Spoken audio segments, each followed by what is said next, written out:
sa isang maliit at tahimik na baryo na napapaligiran ng luntiang palayan at matatayog na puno ng niyog.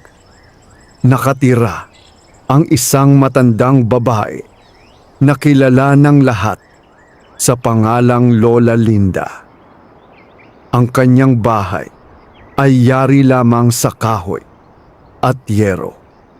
Nakatayo sa gilid ng isang makitid na daan kung saan dumaraan ang mga magsasaka tuwing madaling araw upang magtungo sa kanilang mga bukid. Simple lamang ang buhay ni Lola Linda. Wala siyang marangyang ari-arian, wala ring malalaking lupain. Ngunit mayroon siyang isang bagay na higit na mahalaga kaysa sa kayamanan. Isang pusong puno ng sipag, tiyaga at kabutihan. Tuwing madaling araw, bago pa sumikat ang araw, nagigising na si Lola Linda. Sanay na ang kanyang katawan sa ganitong oras ng paggising. Kapag ang paligid ay madilim pa at ang tanging naririnig lamang ay ang huni ng mga ibon at ang mahinang ihip ng hangin. Nagsisimula na ang kanyang araw. Tahimik siyang bumabangon mula sa kanyang banig. Inaayos ang kanyang lumang kumot at saka nagsisindi ng maliit na kalan sa kusina. Ang kusina ay maliit lamang, ngunit puno ng mga kasangkapang ginagamit niya sa paggawa ng kakanin. Mayroong malalaking bilao, mga kawali, mga hulmahan ng puto, at ilang lumang kaserola na matagal na niyang ginagamit. Kahit luma na ang mga ito, maingat niya itong inaalagaan. Ang kanyang pangunahing pinagkakakitaan ay ang pagtitinda ng kakanin. Ginagawa niya ito araw-araw sa loob ng maraming taon. Nagluluto siya ng iba't ibang uri ng kakanin: puto, bibingka, sapin-sapin, kutsinta at suman. Kahit mahirap ang buhay, hindi siya kailanman nawalan ng sigla sa paggawa nito. Habang nagluluto siya, makikita sa kanyang mukha ang katahimikan.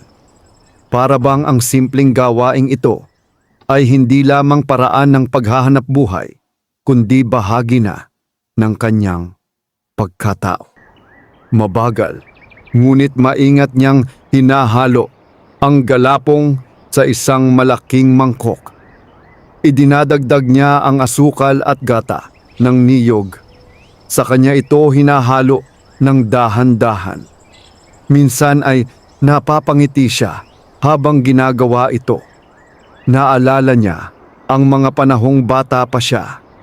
Noon, ang kanyang ina ang nagturo sa kanya kung paano gumawa ng masasarap na kakanin.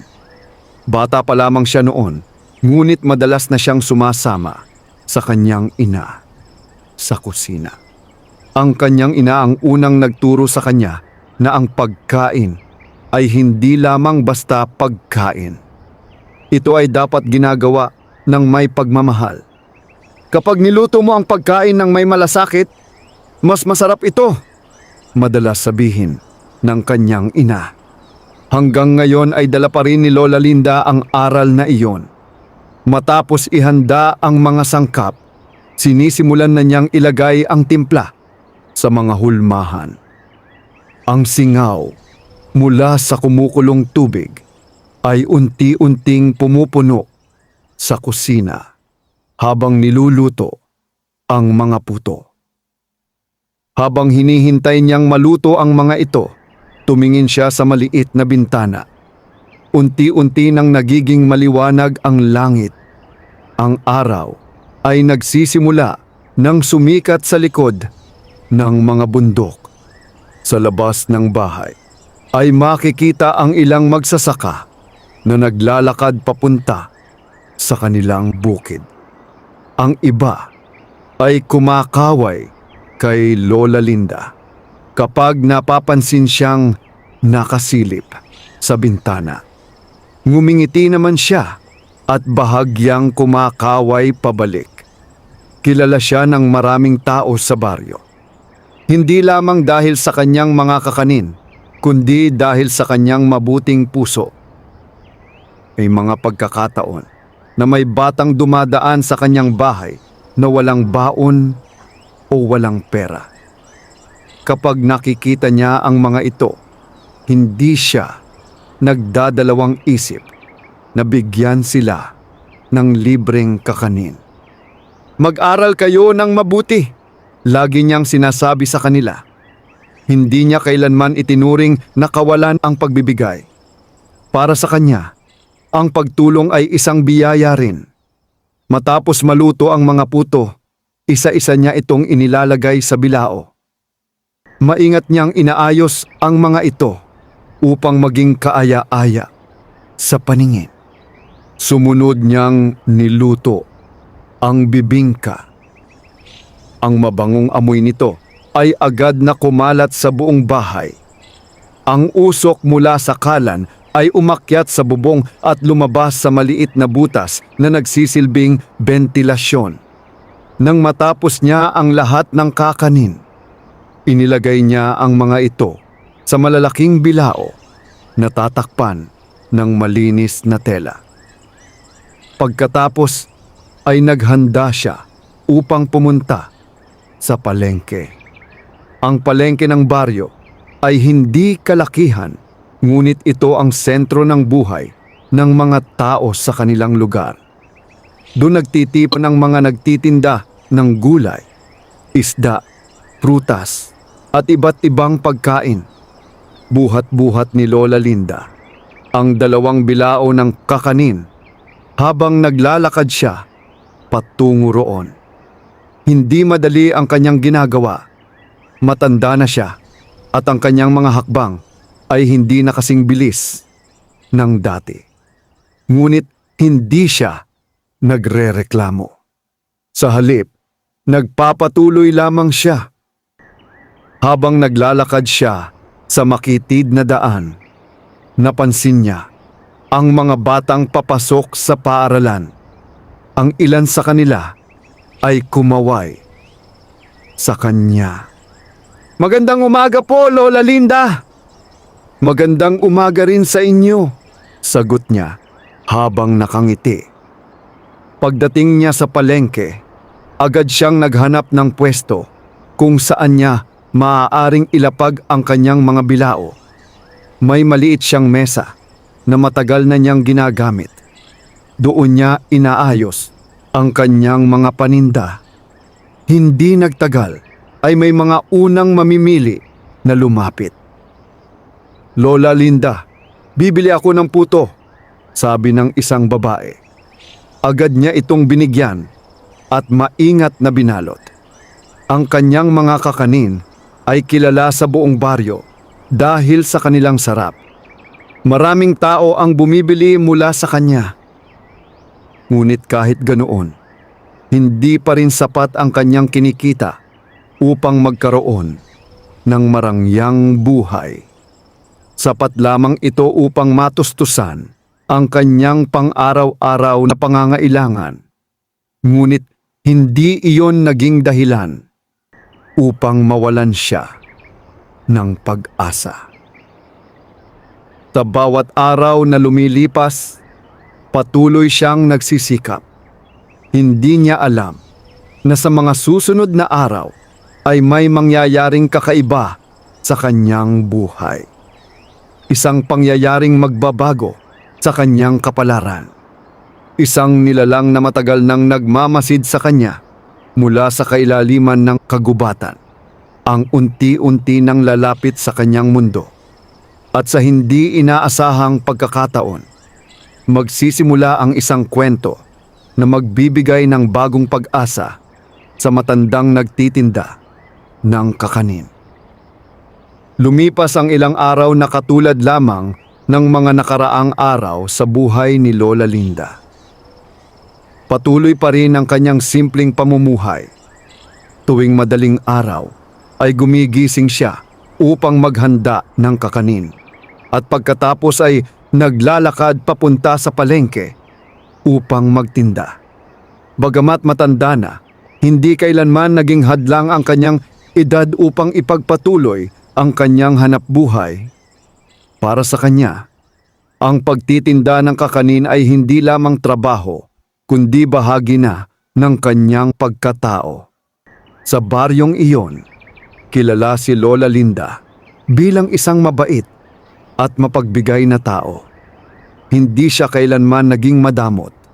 Kahit paminsan ay kulang ang kanyang kinikita. Isang umaga, habang papunta siya sa palengke, dala ang kanyang mga bilao ng kakanin. Napansin niya ang isang matandang babae na nakaupo sa gilid ng daan. Ang babae ay nakasuot ng lumang damit na tila matagal nang hindi napapalitan. Ang kanyang buhok ay magulo at maputi na, at ang kanyang muka ay tila pagod at gutom. Napahinto si Lola Linda sa kanyang paglalakad. Tinitigan niya ang matandang babae ng ilang sandali. Sa kanyang mga mata ay makikita ang awa at malasakit. Lumapit siya sa babae. "Magandang umaga po," mahinahon niyang bati. Dahan-dahang tumingin ang matandang babae kay Lola Linda. Makikita sa kanyang mukha ang pagod na tila matagal nang naglalakbay. "Magandang umaga rin," mahina nitong sagot. Napansin ni Lola Linda na nanginginig ang kamay ng babae at tila nahihirapan itong tumayo. "Matagal na po ba kayong nakaupo dito?" tanong ni Lola Linda. "Matagal na rin," sagot ng babae. "Naglalakad ako mula pa kagabi. Wala na akong lakas." Sandaling natahimik si Lola Linda. Sa kanyang puso ay may naramdaman siyang awa. Kahit alam niyang hindi kalakihan ang kanyang kinikita, hindi niya kayang iwan ang isang taong nangangailangan. Maingat niyang ibinaba ang isa sa kanyang mga bilao. Kinuha niya ang ilang piraso ng puto at bibingka mula sa kanyang paninda. Iniabot niya ito sa matandang babae. "Mag-almusal po muna kayo," sabi niya nang may ngiti. Nagulat ang matandang babae. "Hindi mo ba ito paninda?" tanong nito. "Opo," sagot ni Lola Linda. "Pero mas mahalaga na may makain kayo." Sandaling napatitig ang matandang babae kay Lola Linda. Tila sinusuri ang kanyang pagkatao. Pagkatapos ay dahan-dahan nitong tinanggap ang pagkain. "Maraming salamat," sabi nito. Tahimik na kumain ang matandang babae habang si Lola Linda ay nakatayo lamang sa tabi. Pinapanood siya. Matapos kumain, tila bahagyang bumalik ang lakas ng babae. "Napakabuti mo," sabi nito. Ngumiti lamang si Lola Linda. "Kung may nangangailangan ng tulong, dapat lang po na tumulong kung kaya." Napansin ni Lola Linda na tila may kakaiba sa mga mata ng matandang babae. May kakaibang kislap doon na hindi niya maipaliwanag. Ngunit hindi na niya iyon pinansin. Sanay na siyang tumulong nang walang hinihintay na kapalit. "Maaari po kayong sumama sa akin sa palengke," sabi niya. "Pagkatapos ng pagtitinda ko, pwede ko kayong ihatid kung saan ninyo gustong pumunta." Sandaling nag-isip ang matandang babae bago sumagot. "Sige," sabi nito. Magkasabay silang naglakad patungo sa palengke. Habang naglalakad, napansin ng ilang tao ang matandang kasama ni Lola Linda. May ilan na nagtataka. Ang iba naman ay tahimik lamang na nakatingin. Pagdating nila sa palengke, inayos ni Lola Linda ang kanyang mga paninda. Ang matandang babae naman ay umupo sa isang tabi at tahimik na pinagmamasdan ng paligid. Isa-isa nang dumating ang mga mamimili. Tulad ng dati, Mabilis na nabebenta ang mga kakanin ni Lola Linda. Habang abala siya sa pagtitinda, paminsan-minsan ay napapatingin siya sa matandang babae upang tiyakin na maayos ito. Napansin din ng ilang mamimili ang babae. "Kamag-anak mo ba siya, Lola Linda?" tanong ng isang babae. "Hindi po," sagot niya. "Napadaan lamang siya kanina at mukhang pagod kaya pinakain ko muna." Tumango ang babae at ngumiti. "Ganyan talaga kayo, Lola Linda. Mabait." Hindi sumagot si Lola Linda. Ngunit sa kanyang puso ay alam niyang ang pagtulong sa kapwa ay isang bagay na hindi kailanman dapat ikahiya. Lumipas ang ilang oras at unti-unti nang naubos ang kanyang mga paninda. Masaya siya dahil kahit paano ay maayos ang naging benta niya sa araw na iyon. Pagkatapos niyang magligpit, nilapitan niya ang matandang babae. "Halika po," sabi niya. "Saan ko po kayo ihahatid?" Dahan-dahang tumayo ang matandang babae. Sandali itong tumingin sa paligid. Pagkatapos ay bumaling kay Lola Linda. May kakaibang ngiti sa kanyang mukha. "Hindi mo ba ako tinatanong kung bakit kita sinamahan dito?" tanong nito. Nagulat si Lola Linda sa tanong. "Hindi po," sagot niya. "Hindi ko naman po kailangang malaman." Tumango ang babae. "Kung ganoon," sabi nito, "marahil ay panahon na upang malaman mo." Bahagyang nagtaka si Lola Linda. Hindi niya alam kung ano ang ibig sabihin ng matandang babae. Ngunit may nararamdaman siyang kakaiba. Ang matandang babaeng iyon ay tila hindi isang ordinaryong tao. Sa sandaling iyon, nagsimulang magbago ang hangin sa paligid. At hindi pa alam ni Lola Linda na ang matandang babaeng kanyang tinulungan ay may lihim na magbabago sa kanyang buong buhay. Tahimik ang paligid ng palengke ng sandaling iyon. Karamihan sa mga mamimili ay nagsimula ng umuwi at ang ibang nagtitinda ay nagliligpit na rin ng kanilang mga paninda. Nakatayo si Lola Linda sa tabi ng kanyang maliit na mesa habang hawak ang walang lamang bilao.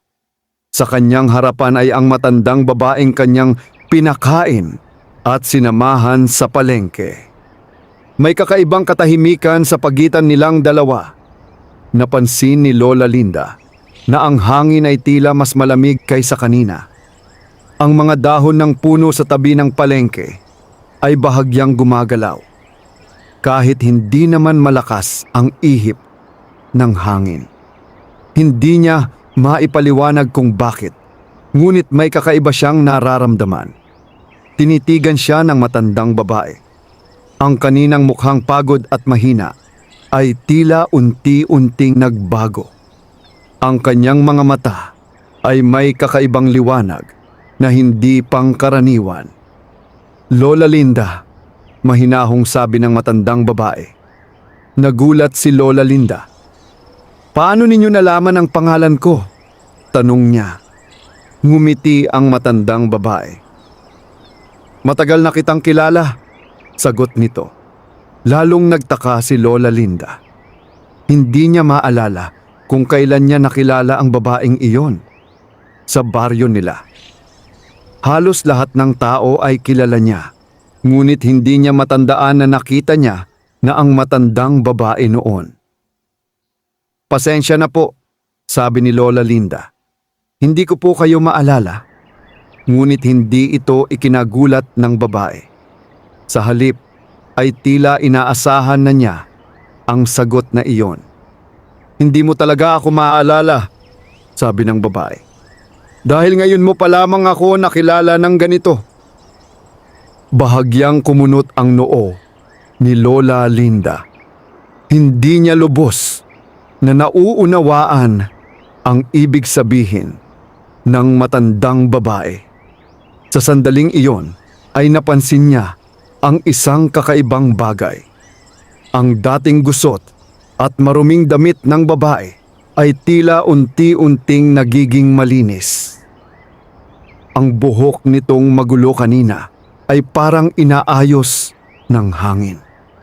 Napaatras si Lola Linda ng isang hakbang. Hindi siya natatakot, ngunit hindi niya maipaliwanag ang kanyang nakikita. Unti-unting nagbago ang anyo ng matandang babae. Ang kanyang likod na kanina ay bahagyang nakayuko ay unti-unting tumuwid. Ang kanyang mga mata ay lalo pang luminaw. Ang mukha nitong puno ng pagod ay tila nagkaroon ng kakaibang ningning. Hindi mo kailangang matakot, mahinahong sabi ng babae. Nakatayo lamang si Lola Linda, tahimik na pinagmamasdan ang pagbabago. Pagkatapos ng ilang sandali, nagsalita muli ang babae.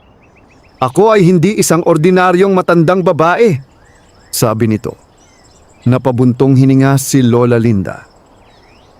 Kung ganun po, sino kayo? Tanong niya. Sandaling tumingin ang babae sa kalangitan, tila may iniisip.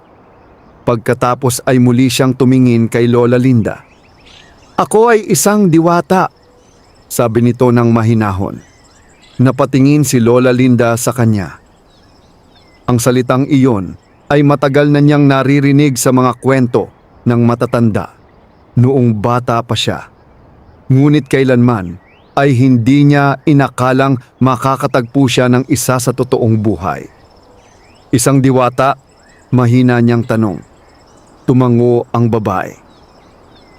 Maraming taon na akong naglalakbay sa iba't ibang lugar, paliwanag nito. Pinagmamasdan ko ang mga tao.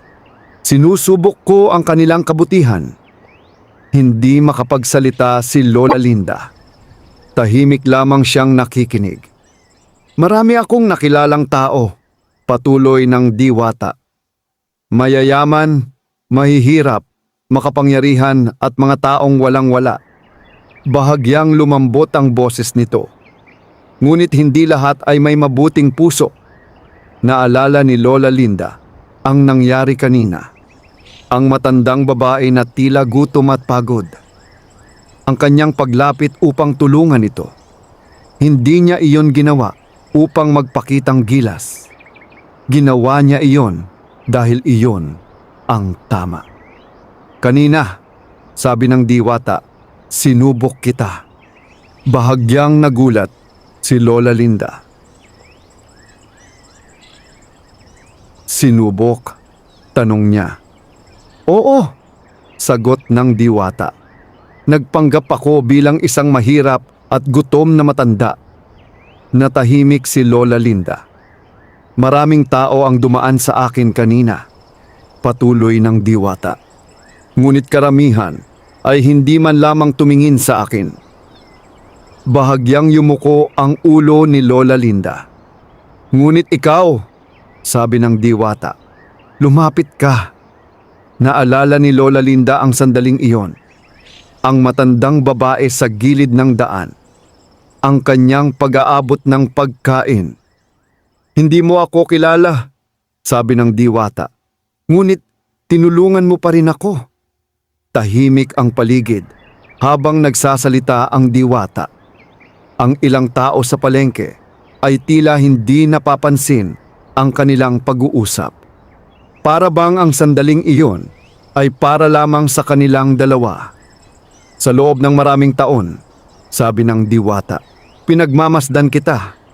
Napatingin si Lola Linda sa kanya. Pinagmamasdan ninyo ako? Oo, sagot nito. Nakikita ko kung paano ka namumuhay. Ang pagtulong niya sa mga batang walang makain. Ang kanyang pagsusumikap kahit matanda na. Ang kanyang kabutihang loob kahit kulang ang kanyang kinikita. Ang kabutihan ng puso ay bihira na sa mundo, sabi ng diwata. Huminga ito ng malalim. At dahil doon, patuloy nito, napagdesisyonan kong gantimpalaan ka. Nagulat si Lola Linda. Hindi ko po kailangan ng gantimpala, agad niyang sabi. Ngumiti ang diwata. Iyan ang dahilan kung bakit karapat-dapat kang tumanggap nito. Napatingin si Lola Linda sa kanya. Hindi niya alam kung ano ang susunod na mangyayari. Ngunit may pakiramdam siya na ang araw na iyon ay simula ng isang malaking pagbabago sa kanyang buhay. At ang matandang nagtitinda ng kakanin ay hindi pa alam kung gaano kalaki ang biyayang darating sa kanya mula sa mahiwagang nilalang na kanyang tinulungan. Nakatayo si Lola Linda sa gitna ng halos tahimik ng palengke. Ang ilang tindero at tindera ay abala na sa pagligpit ng kanilang mga paninda at ang karamihan sa mga mamimili ay nakauwi na. Sa harap niya ay ang diwata na kanina lamang ay nagpakilalang hindi isang ordinaryong tao. Hindi pa rin lubos na maunawaan ni Lola Linda ang kanyang nasaksihan. Ang matandang babaeng gutom at pagod na kanyang pinakain ay isa palang diwata na matagal nang nagmamasid sa kanya. Tahimik siyang nakatingin sa diwata habang ang hangin ay marahang umiihip sa paligid. Lola Linda, mahinahong wika ng diwata, huwag kang mabahala. Bahagyang tumango si Lola Linda. Hindi po ako natatakot, sagot niya. Nagugulat lamang po ako. Ngumiti ang diwata. Ang ngitining-ngitiningwa. Ang ngiting iyon ay may kakaibang kapayapaan na tila kayang pagaanin ang anumang alalahanin. Maraming taon na akong naglalakbay sa iba't ibang lugar, sabi ng diwata. Nakakita ako ng maraming tao. May mababait, may mapanlamang, at may mga taong walang pakialam sa kapwa. Saglit itong tumingin sa paligid. Ngunit bihira ang tulad mo. Natahimik si Lola Linda. Hindi siya sanay na pinupuri. Para sa kanya, ang kanyang ginagawa ay simpleng bahagi lamang ng pagiging tao. Ang kabutihan mo ay hindi lamang minsang nangyari, patuloy ng diwata. Matagal ko na itong nakikita. Naalala ni Lola Linda ang mga araw na nagbigay siya ng pagkain sa mga batang walang baon. Ang mga pagkakataong kahit kulang ang kanyang kinikita ay tumutulong pa rin siya sa mga nangangailangan. Hindi niya iyon ginawa upang mapansin. Ginawa niya iyon dahil iyon ang tama. Ngunit hindi po ako naghahanap ng gantimpala, mahinang sabi ni Lola Linda. Ngumiti ang diwata. Alam ko, sagot nito. At iyon ang dahilan kung bakit karapat-dapat kang tumanggap ng biyaya. Tahimik na tumingin si Lola Linda sa diwata. Anong biyaya po iyon? Tanong niya. Hindi agad sumagot ang diwata. Sa halip ay inilabas nito mula sa kanyang palad ang isang maliit na bagay. Isang maliit na sisidlan na yari sa kahoy. Hindi ito mukhang mamahalin. Sa katunayan ay parang isang lumang lalagyan lamang na maaaring makita sa kahit anong kusina. Iniabot ito ng diwata kay Lola Linda. Kunin mo ito, sabi nito. Maingat na tinanggap ni Lola Linda ang sisidlan. Para saan po ito? Tanong niya. Tingnan mo sa loob, sagot ng diwata. Dahan-dahang binuksan ni Lola Linda ang sisidlan. Sa loob nito ay may kaunting puting pulbos na tila harina o galapong. Hindi niya agad naunawaan kung ano ito. Hindi ito ordinaryong pulbos, paliwanag ng diwata. Tahimik na nakinig si Lola Linda. Kapag ginamit mo ito sa paggawa ng iyong mga kakanin, patuloy ng diwata, magiging mas masarap ang iyong mga pagkain kaysa sa dati. Napatingin si Lola Linda sa maliit na sisidlan.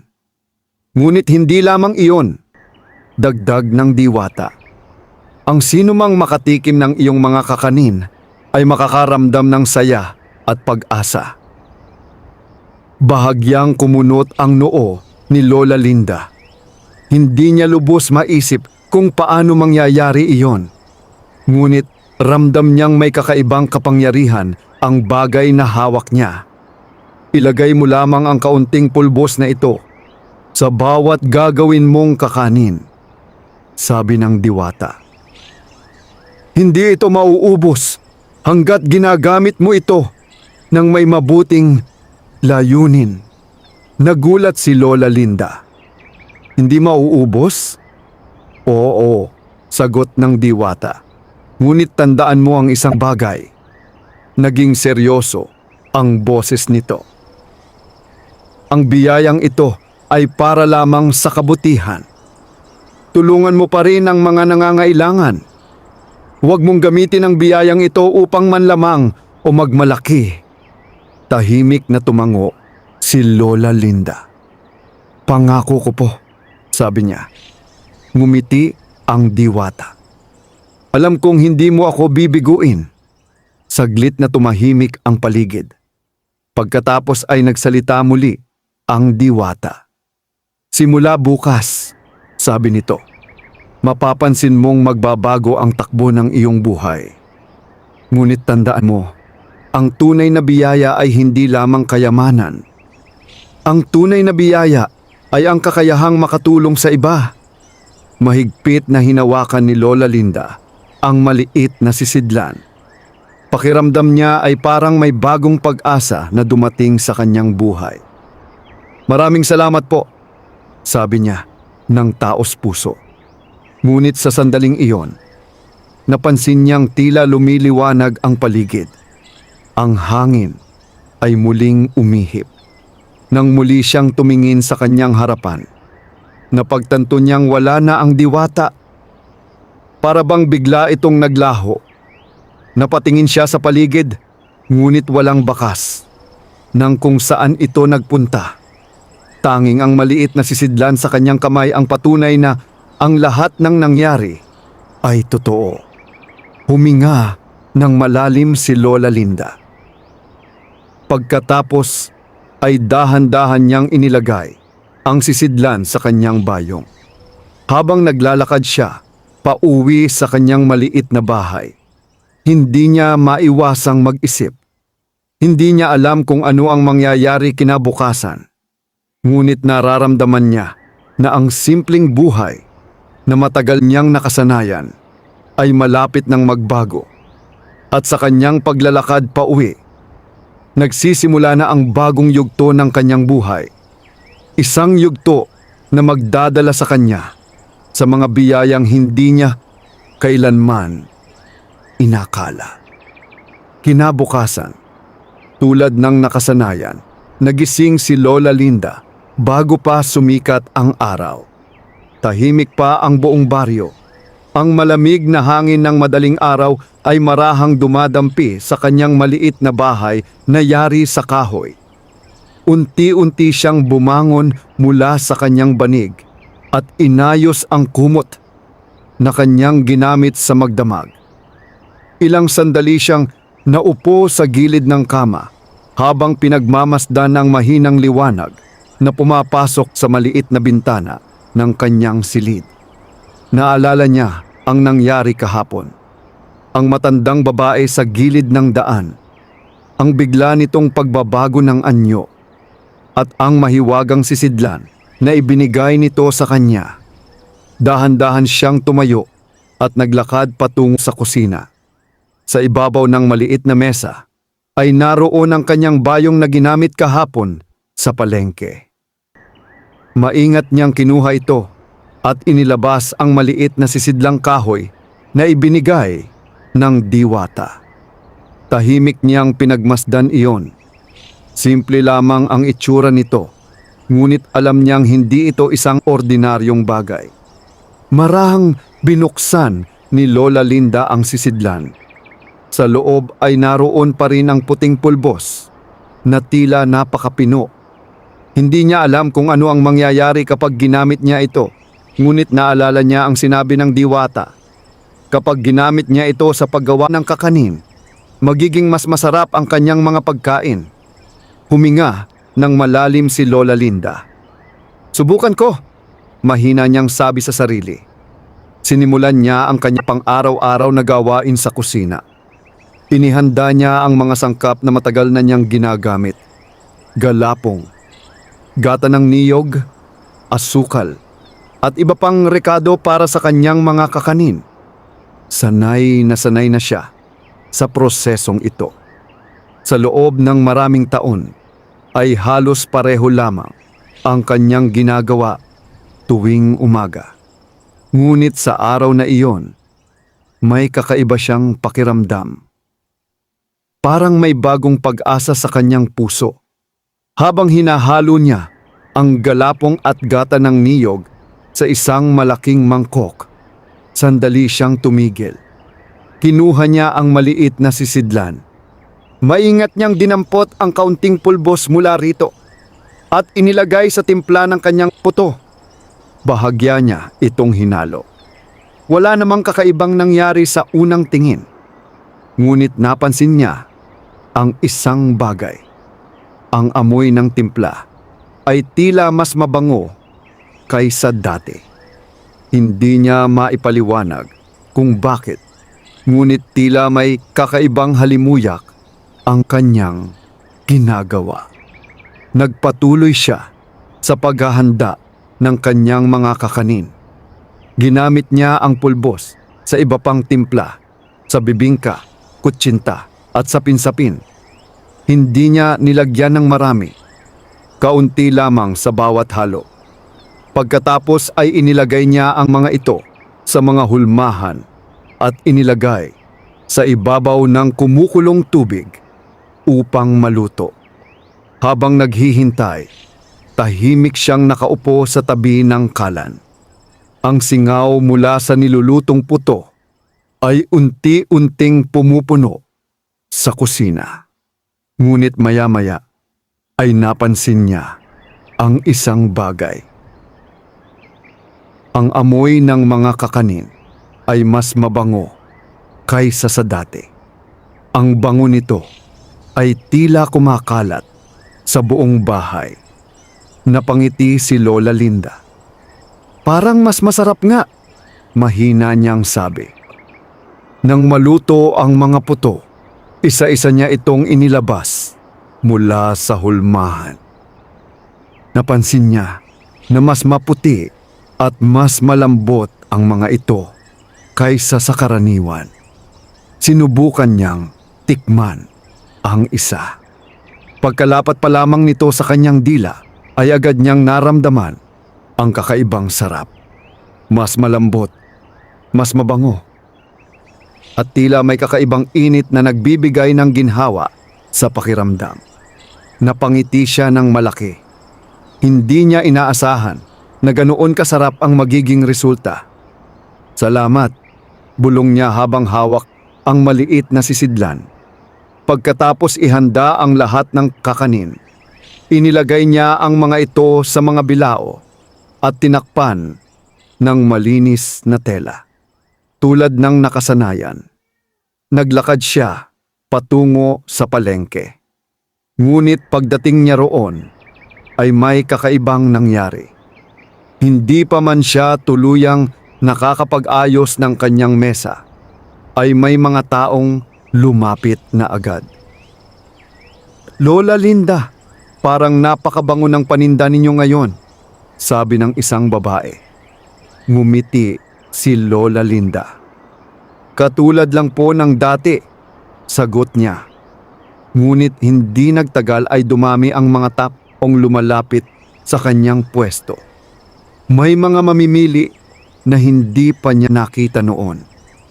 Ang ilan ay tila napadaan lamang, ngunit nahikayat ng amoy ng kanyang mga kakanin. Pabili nga ng bibingka, sabi ng isang lalaki. 20 puto sa akin, sabi naman ng isa. Isa-isa niyang binibigyan ng pagkain ang mga mamimili. Hindi nagtagal ay nagsimula nang kumalat ang usapan sa palengke. Napakasarap ng kakanin ni Lola Linda ngayon.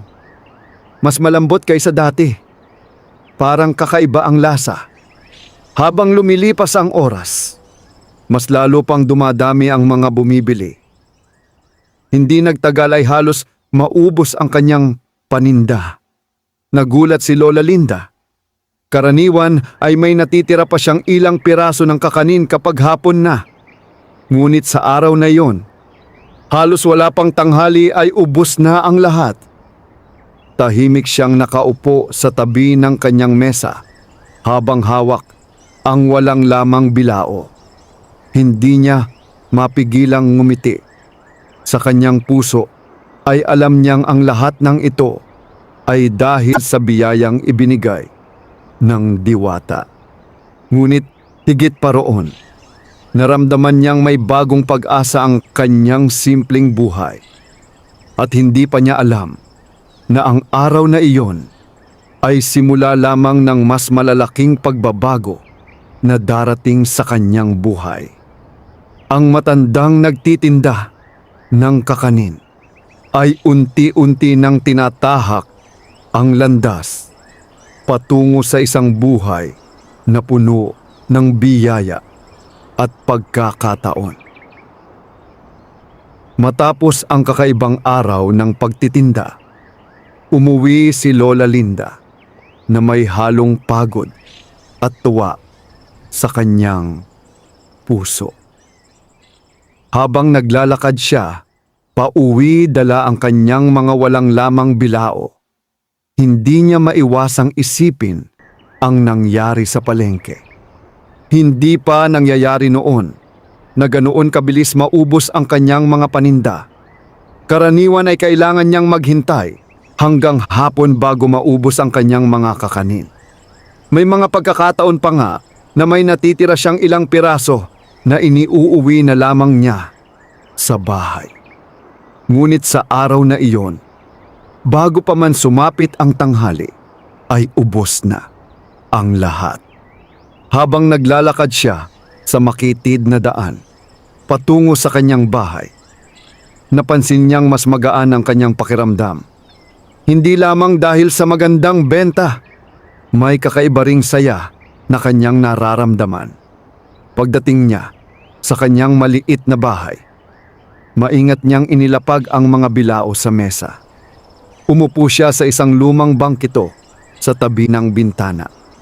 Mula roon ay matatanaw niya ang mga palayan na kumikislap sa ilalim ng liwanag ng araw.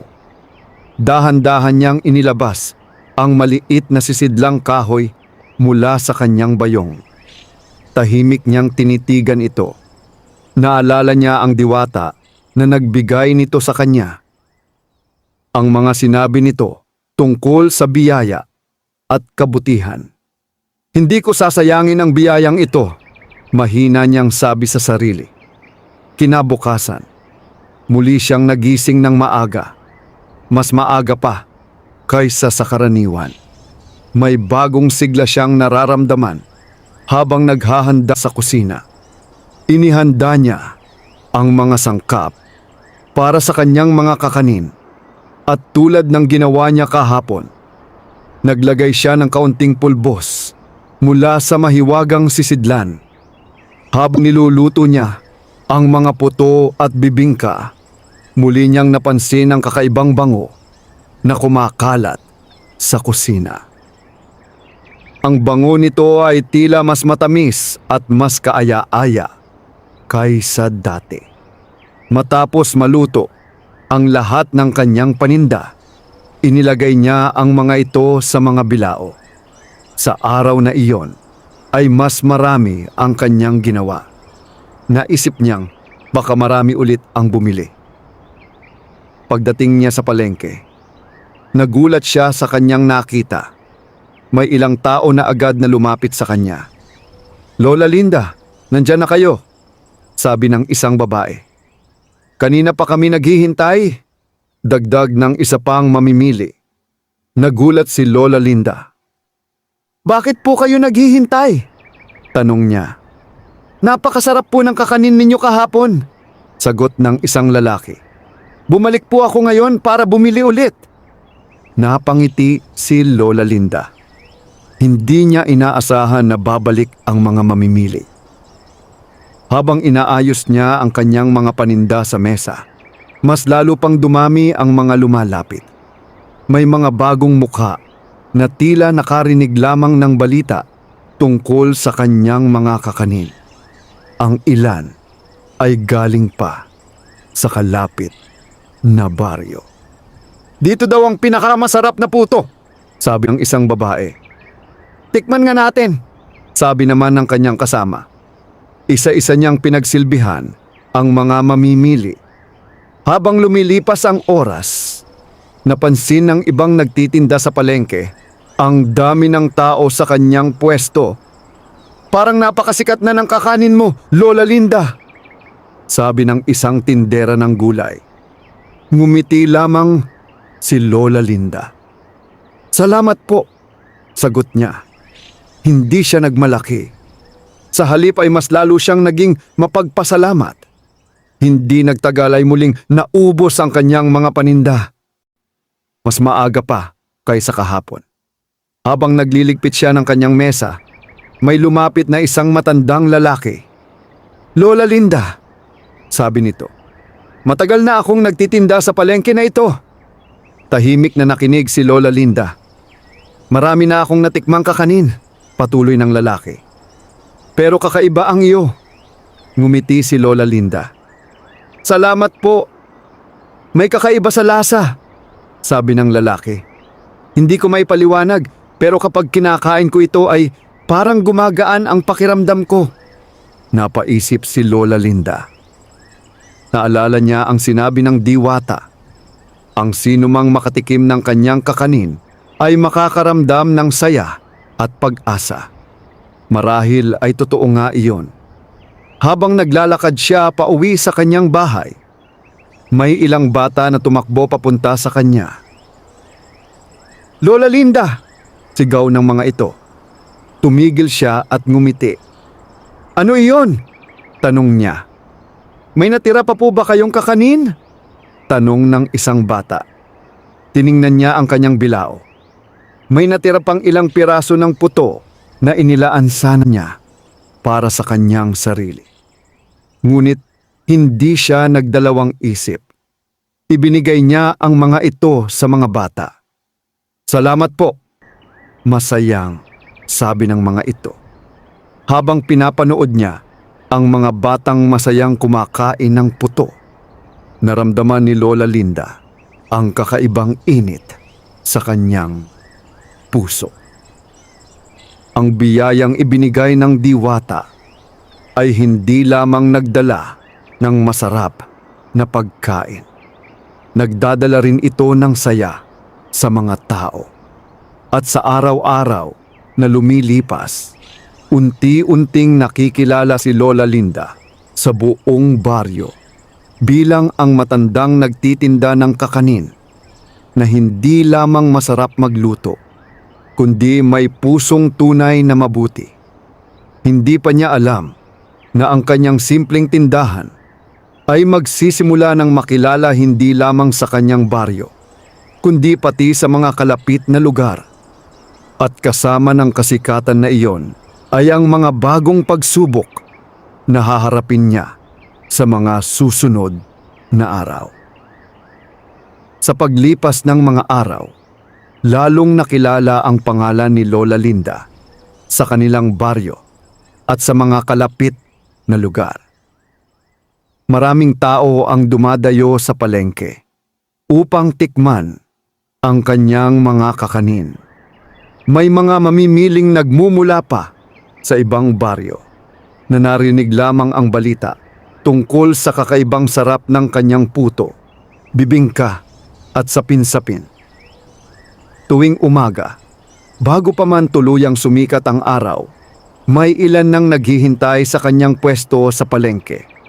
Ang dating simpleng mesa na kanyang ginagamit ay palaging napapaligiran ng mga mamimili. Ang ibang nagtitinda sa palengke ay natutuwa para kay Lola Linda. "Talagang pinagpala ka na ngayon," sabi ng isang tindera ng gulay. "Deserve mo naman," dagdag ng isa pang tindero. Ngunit hindi lahat ay masaya sa kanyang tagumpay. May isang babae sa palengke na matagal nang nagtitinda rin ng kakanin. Ang pangalan niya ay Aling Marta. Matagal nang kilala si Aling Marta bilang isa sa mga pangunahing nagtitinda ng kakanin sa palengke bago dumami ang bumibili kay Lola Linda.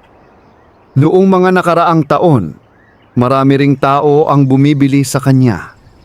Ngunit nang magsimulang sumikat ang mga kakanin ni Lola Linda, napansin niyang unti-unting nababawasan ang kanyang mga mamimili. Sa halip na pumila sa kanyang pwesto, mas pinipili ng mga tao na pumunta kay Lola Linda. Habang nakatayo si Aling Marta sa kanyang mesa isang umaga, tahimik niyang pinagmamasdan ang mahabang pila sa harap ng pwesto ni Lola Linda. Nakasimangot ang kanyang muka. Anong meron sa kakanin na iyon? Bulong niya sa sarili. Lumapit sa kanya ang isang dating mamimili. "Pasensya na, Aling Marta," sabi nito. "Doon muna ako bibili kay Lola Linda." Hindi na nakapagsalita si Aling Marta. Tahimik lamang niyang pinanood ang babae habang papunta ito sa pwesto ni Lola Linda. Sa kanyang puso ay unti-unting sumibol ang inggit. Hindi niya maunawaan kung bakit biglang naging ganoon kasikat ang kakanin ng matandang iyon. "Pareho lang naman kaming nagluluto," sabi niya sa sarili. Ngunit habang lumilipas ang oras, lalo lamang dumadami ang mga bumibili kay Lola Linda. Ang iba pang nagtitinda sa palengke ay napapansin ang pagbabago. "Napakasarap kasi ng kakanin niya," sabi ng isang mamimili. "Parang may kakaibang lasa," dagdag ng isa pa. Naririnig iyon ni Aling Marta. At bawat salitang iyon ay parang lalong nagpapabigat sa kanyang damdamin. Isang araw, nagpasya siyang lumapit sa pwesto ni Lola Linda. Tahimik siyang nakatayo sa gilid habang pinagmamasdan ang matanda na abala sa pagbibigay ng mga kakanin sa kanyang mga mamimili. Ngumiti si Lola Linda nang makita siya. "Magandang umaga, Aling Marta," bati niya. Ngunit hindi ngumiti ang babae. "Magandang umaga," malamig nitong sagot. Tahimik na nagpatuloy si Lola Linda sa kanyang pagtitinda. Ilang sandali pa ay nagsalita si Aling Marta. "Lola Linda," sabi niya, "bakit biglang sumikat ang kakanin mo?" Nagulat si Lola Linda sa tanong. "Hindi ko rin po alam," mahinahon niyang sagot. "Siguro po ay nagugustuhan lamang ng mga tao." Bahagyang kumunot ang noo ni Aling Marta. "May ginagawa ka bang kakaiba sa pagluluto?" Sandaling nag-isip si Lola Linda. Hindi niya maaaring sabihin ang tungkol sa mahiwagang pulbos ng diwata. Hindi rin naman siya sanay magsinungaling. "Kagaya lang po ng dati," sagot niya. Hindi kumbinsido si Aling Marta. Tahimik siyang umalis mula sa pwesto ni Lola Linda. Habang naglalakad pabalik sa kanyang mesa, mas lalo siyang nag-isip. "Imposible," bulong niya. Para sa kanya, walang ibang paliwanag kung bakit naging ganoon kasarap ang mga kakanin ni Lola Linda. May lihim iyon, at determinado siyang malaman kung ano iyon. Kinagabihan, habang tahimik na ang buong baryo, may isang taong dahan-dahang naglalakad sa makitid na daan papunta sa bahay ni Lola Linda. Ang taong iyon ay si Aling Marta. Nakatayo siya sa di kalayuan mula sa maliit na bahay ng matanda. Tahimik niyang pinagmamasdan ang bahay. May isang ilaw na nakasindi sa loob. "Malalaman ko rin ang lihim mo," bulong niya. Hindi niya alam na sa kanyang ginagawa ay nagsisimula siyang tahakin ang landas na magdadala sa kanya sa isang aral na hindi niya malilimutan. At sa mga susunod na araw, ang inggit na yon ay magdudulot ng isang pangyayaring susubok sa kabutihan ni Lola Linda. Tahimik ang baryo ng gabing iyon. Ang mga bahay ay halos patay na, ang mga ilaw, at ang tanging maririnig sa paligid ay ang mahihinang tunog ng mga kuliglig at ang marahang paggalaw ng hangin sa mga puno. Sa di kalayuan mula sa bahay ni Lola Linda, nakatayo si Aling Marta. Tahimik niyang pinagmamasdan ang maliit na bahay na yari sa kahoy. May isang maliit na lampara na nagbibigay ng mahinang liwanag mula sa bintana. Sigurado akong may lihim siya, bulong ni Aling Marta sa sarili. Hindi niya matanggap na biglang naging ganoon kasarap at kasikat ang mga kakanin ni Lola Linda. Para sa kanya, walang ibang paliwanag kundi may kakaibang ginagawa ang matanda sa kanyang pagluluto. Dahan-dahan siyang lumapit sa bahay. Maingat ang kanyang mga hakbang upang hindi marinig. Nang makarating siya sa tabi ng bintana, bahagya siyang yumuko upang sumilip sa loob. Sa loob ng bahay ay makikita si Lola Linda na abala sa kusina. Naghahanda ito ng mga sangkap para sa paggawa ng kakanin kinabukasan. Sanay na ang kanyang mga galaw. Dahan-dahan niyang hinahalo ang galapong sa isang mangkok habang inilalagay ang gata ng niyog at asukal. Tahimik na pinagmamasdan ni Aling Marta ang lahat. "Wala namang kakaiba," bulong niya. Ngunit maya-maya ay may napansin siya. Nakita niyang kinuha ni Lola Linda ang isang maliit na sisidlang kahoy mula sa kanyang mesa. Dahan-dahan niya itong binuksan. Pagkatapos ay kumuha siya ng kaunting pulbos mula rito at inilagay sa timpla ng kanyang kakanin. Napapikit si Aling Marta sa pagkagulat. "Ano yon?" bulong niya. Hindi niya makita ng malinaw kung ano ang laman ng sisidlan. Ngunit nakita niyang kaunti lamang ang inilalagay ni Lola Linda. Pagkatapos ay muli itong isinara ng matanda at inilagay sa tabi ng kanyang mga gamit. Napangiti si Aling Marta. "May lihim nga," sabi niya sa sarili. Sa kanyang isip ay agad na pumasok ang isang ideya. Kung makukuha niya ang sisidlang iyon, marahil ay malalaman niya kung ano ang nagpapasarap sa mga kakanin ni Lola Linda. At kung magagamit niya iyon sa kanyang sariling pagluluto, maaaring bumalik sa kanya ang mga mamimili. Tahimik siyang umatras mula sa bintana. Hindi pa siya handang gawin ang kanyang plano sa gabing iyon. Kailangan niyang maghintay ng tamang pagkakataon. Kinabukasan, tulad ng dati, maagang nagising si Lola Linda upang ihanda ang kanyang mga paninda. Ginamit niya muli ang mahiwagang pulbos sa paggawa ng kanyang mga kakanin. Pagkatapos ay nagtungo siya sa palengke upang magtinda. Habang abala siya sa pagbibigay ng pagkain sa kanyang mga mamimili, tahimik siyang pinagmamasdan ni Aling Marta mula sa kanyang pwesto. Ngunit sa araw na iyon ay may naiisip na siyang plano. "Kailangan kong makuha ang sisidlang iyon," bulong niya sa sarili. Sa kanyang isipan ay unti-unting nabubuo ang isang paraan kung paano niya ito magagawa. Lumipas ang ilang oras at tulad ng inaasahan, muling naubos ang mga paninda ni Lola Linda. Masaya siyang nagligpit ng kanyang mesa bago umuwi.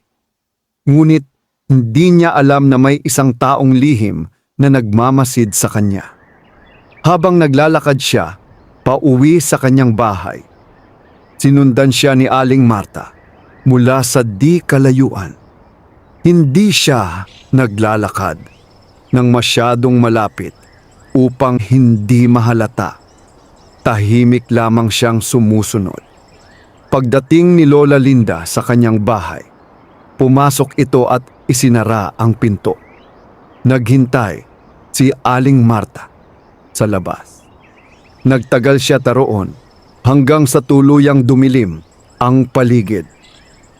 Nang makita niyang patay na ang ilaw sa loob ng bahay, dahan-dahan siyang lumapit sa pintuan. Tahimik niyang hinawakan ang hawakan ng pinto. Bahagya niya itong itinulak.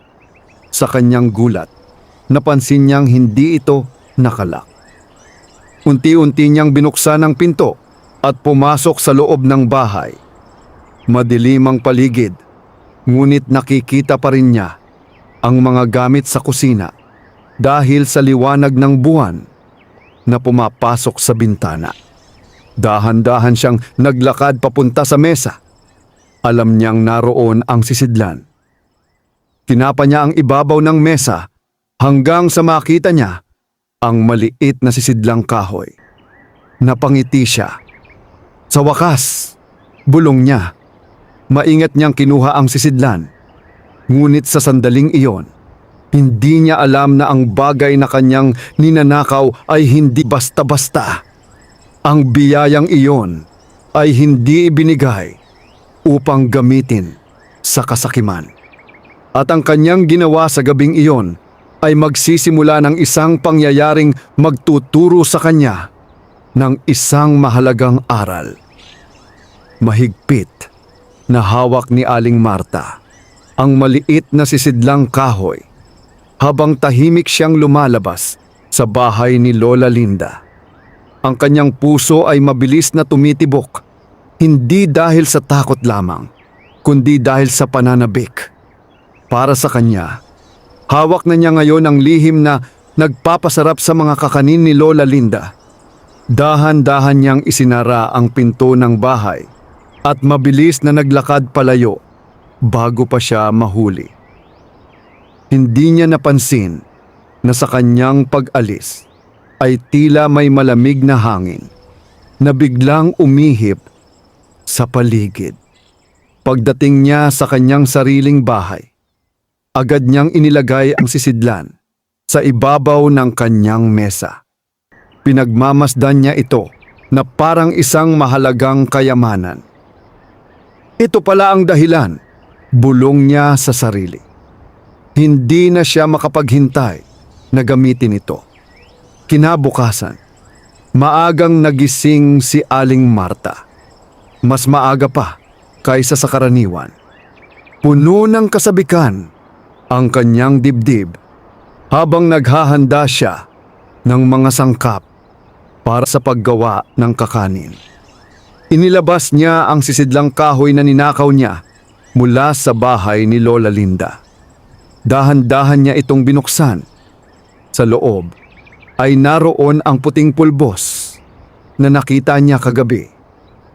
Kaya pala, sabi niya habang nakangiti. Kumuha siya ng kaunting pulbos at inilagay ito sa timpla ng kanyang puto. Pagkatapos ay hinalo niya ito ng maigi. Sa kanyang isip ay iniisip na niya ang mga mangyayari mamaya sa palengke. Iniisip niya ang mahabang pila ng mga mamimili sa kanyang pwesto. Iniisip niya ang pagbabalik ng kanyang kasikatan. Matapos ihanda ang kanyang mga kakanin, inilagay niya ang mga ito sa bilao at nagtungo sa palengke.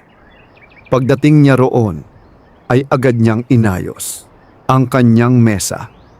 Umaasa siya na sa araw na iyon ay dadami na muli ang kanyang mga mamimili. Maya-maya ay may ilang tao na lumapit sa kanyang pwesto. Pabili nga ng puto, sabi ng isang babae. Agad siyang ngumiti. Tikman ninyo, sabi niya. Ibinigay niya ang puto sa babae. Ngunit nang tikman ito ng mamimili, ay napakunot ang noo nito. Iba ang lasa, sabi ng babae. Nagulat si Aling Marta. Ano pong ibig ninyong sabihin? Hindi sumagot agad ang babae. Muli nitong tinikman ang puto.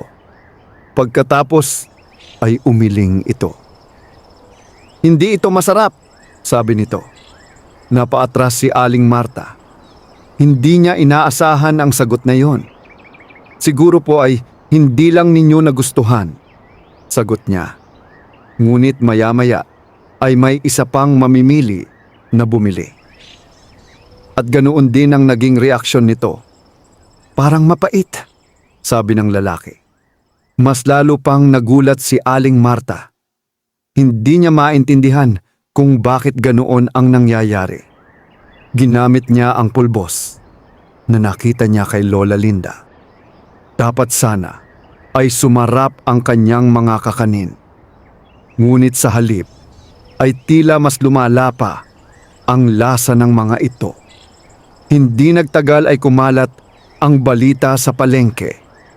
Hindi masarap ang kakanin ni Aling Marta ngayon. Habang nangyayari iyon, sa kabilang bahagi ng palengke ay tulad ng dati. Maraming mamimili ang nakapila sa pwesto ni Lola Linda.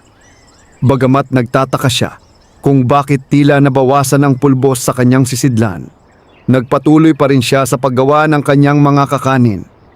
Hindi niya alam na ninakaw ito kagabi.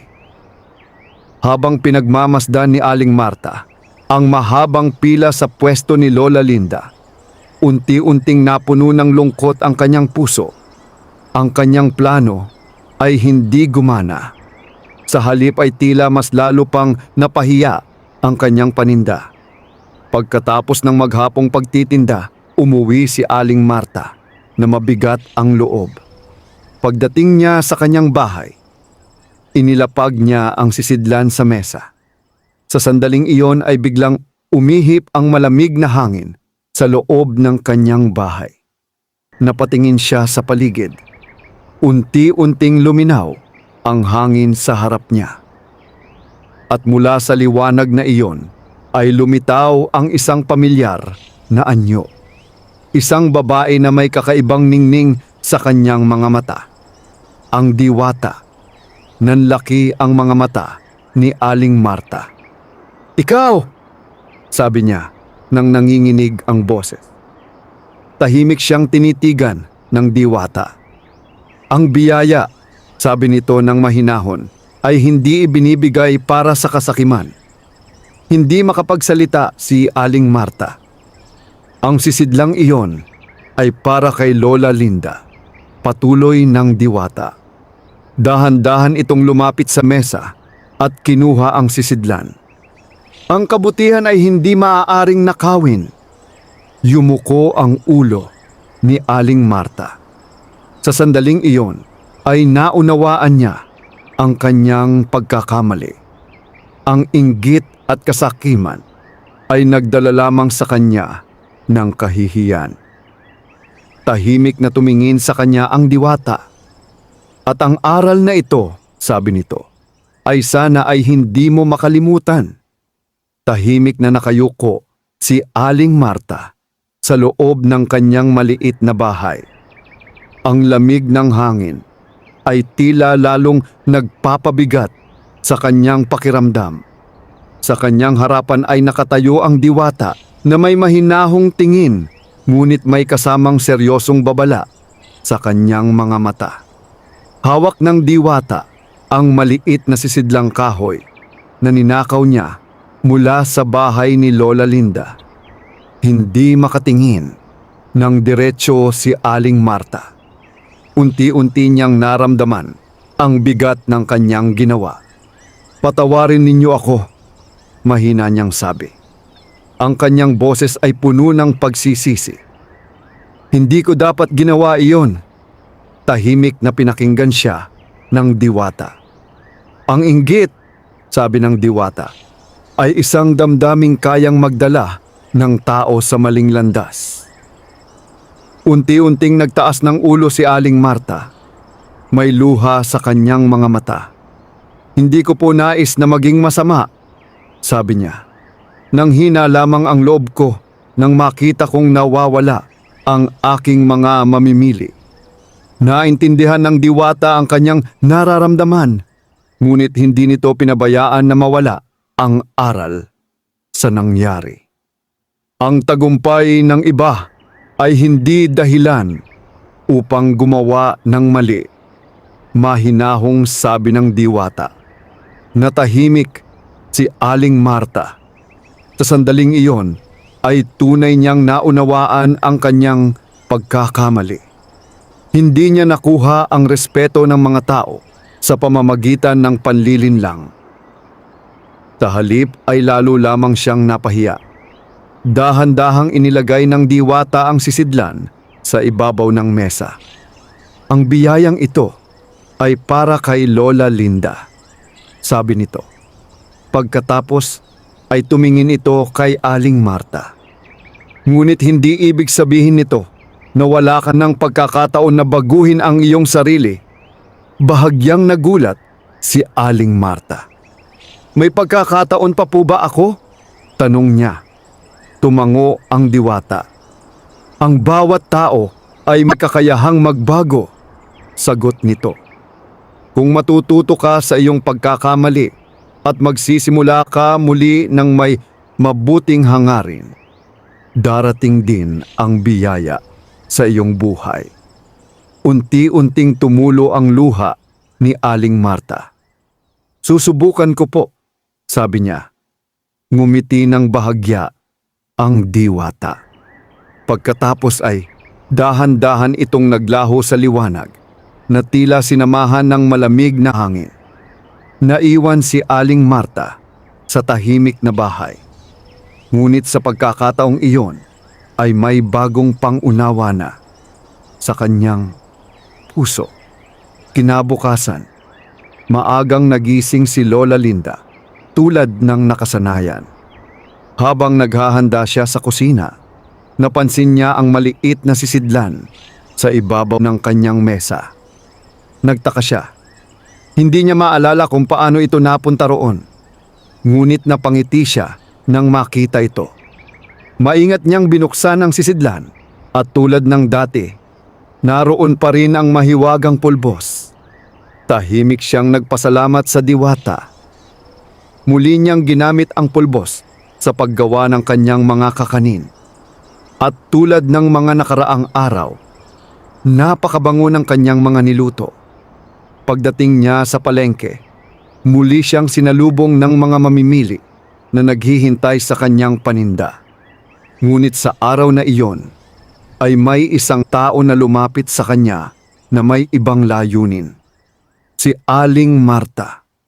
Huminto ito sa harap ni Lola Linda. Lola Linda, sabi niya. Ngumiti si Lola Linda. Oo, Aling Marta. Sandaling nag-atubili si Aling Marta bago magsalita. Humihingi ako ng tawad sa iyo, sabi niya. Nagulat si Lola Linda. Bakit? Yumuko si Aling Marta. Dahil nagpadala ako sa inggit. Hindi na niya ipinaliwanag ang lahat, ngunit sapat na ang kanyang mga salita upang maunawaan ni Lola Linda na may mabigat na nangyari sa kanyang puso. Ngumiti si Lola Linda nang may kabaitan. Lahat naman tayo ay nagkakamali, sabi niya. Unti-unting nagtaas ng ulo si Aling Marta. Kung gusto mo, sabi ni Lola Linda, maaari kitang tulungan. Turuan kita kung paano gumawa ng masarap na kakanin. Nanlaki ang mga mata ni Aling Marta. Talaga? Tumango si Lola Linda. Mas maganda kung nagtutulungan tayo kaysa nag-aaway. Sa sandaling iyon ay napuno ng pag-asa ang puso ni Aling Marta. Simula noon, nagbago ang takbo ng kanilang samahan sa palengke. Si Lola Linda ay patuloy na nagtitinda ng kanyang masasarap na kakanin at patuloy na tumutulong sa mga taong nangangailangan. Samantala, si Aling Marta ay nagsimulang magbago. Natuto siyang magluto ng may tiyaga at kabutihan ng loob. Unti-unti ring bumalik ang kanyang mga mamimili. Hindi dahil sa lihim na pulbos, kundi dahil sa kanyang bagong pag-uugali. Sa paglipas ng panahon, naging mas maayos ang buhay ni Lola Linda. Ang kanyang maliit na bahay ay napalitan ng mas matibay na tahanan. mas marami na rin siyang natutulungan sa baryo. Ngunit kahit dumating ang biyaya sa kanyang buhay, nanatili siyang mapagkumbaba. At sa bawat araw na siya ay nagluluto ng kakanin, hindi niya nakakalimutang magpasalamat sa mahiwagang nilalang na nagbigay sa kanya ng biyaya. Isang biyayang hindi lamang nagdala ng kasaganaan, kundi nagpatunay na ang kabutihan ng puso ay laging nagbubunga ng magandang kapalaran.